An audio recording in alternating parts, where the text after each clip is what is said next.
इसमें कोई शक नहीं कि पाकिस्तान में अच्छे डॉक्टरों की भी कमी नहीं, लेकिन अब इस शोबे में काली भेड़ों की भी कमी नहीं। एक खुदा खौफी रखने वाले डॉक्टर ही ने हमारे मुल्क में मेडिकल के शोबे में जारी जुल्म व सितम का पर्दा चाक किया है। आप भी सुनिए आम आदमी पर क्या गुजरती है।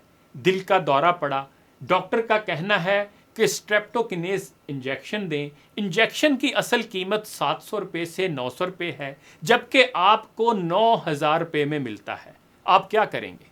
अगर आपको टाइफाइड हो गया, डॉक्टर लिखेगा कुल 14 मोनिसेफ लें, थोक कीमत 110 रुपये, हस्पताल का केमिस्ट 400 रुपये में देता है। आप क्या करेंगे? गुर्दे में खराबी हुई, डायलिसिस 3 दिन में एक बार किया जाता है और एक ख़ास इंजेक्शन दिया जाता है। आपको लगता है कि मैं इसे होलसेल मार्केट से उठाऊंगा।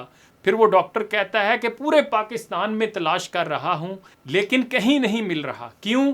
क्योंकि कंपनी का सामान सिर्फ कमीशन वाले डॉक्टरों को मैसर है। वजह जानते हैं क्या है? इंजेक्शन की बुनियादी कीमत 500 रुपये है, लेकिन कमीशन वाले हस्पताल में डॉक्टर की कीमत 1800 रुपये है। आप क्या करेंगे?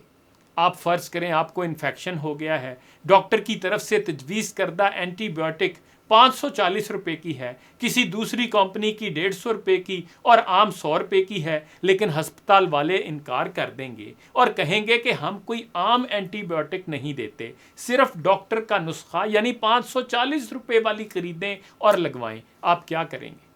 मार्केट में अल्ट्रासाउंड टेस्ट की कीमत 100 से 200 रुपये है। अब डॉक्टर का कमीशन लगाएं तो 1500 रुपये में होता है। 700 रुपये डॉक्टर के कमीशन के होते हैं। MRI पर डॉक्टर का कमीशन 3000 से 5000 रुपये है। लेबॉर्ट्री से डॉक्टर 50% कमीशन लेता है।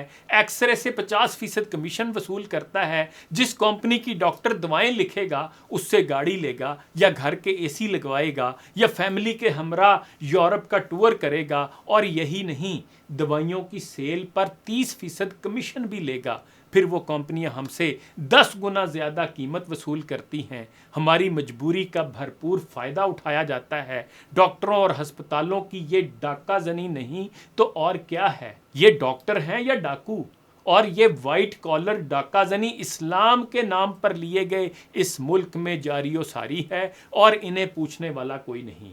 और इसमें डॉक्टर्स और दवासाज कंपनियां मुलव्वस हैं और ये दोनों हुकूमत को ब्लैकमेल करते हैं। एक बड़ा सवाल ये भी है कि मीडिया दिन रात क्या दिखाता है? घड़े में गिरने वाला शहजादा, बगैर ड्राइवर वाली car, Rakhi Sawant, big boss, सास, क्राइम रिपोर्ट, क्रिकेटर की गर्लफ्रेंड्स, ये सब कुछ दिखाता है, लेकिन डॉक्टरों, कंपनियों और हस्पतालों की वाज़े डकैती की वारदातें क्यों नहीं दिखाता? सरकार और सरकारी इदारे तो फारिग हैं। अब अगर मीडिया भी मुआशरे की मदद को नहीं आएगा तो कौन आएगा? कोई सोचेगा कि मेडिकल लॉबी के जुल्म को कैसे रोका जाए? 20 रुपये ज़्यादा मांगने पर हम ऑटो रिक्शा ड्राइवर को मार डालते हैं, लेकिन डॉक्टर जो दोनों हाथों से लूटता है उसके लिए आप क्या करते हैं? सोचिएगा ज़रूर। और ये भी याद रखिएगा, दुनिया में कतील उससा मुनाफिक नहीं कोई जो जुल्म तो सहता है, बगावत नहीं करता।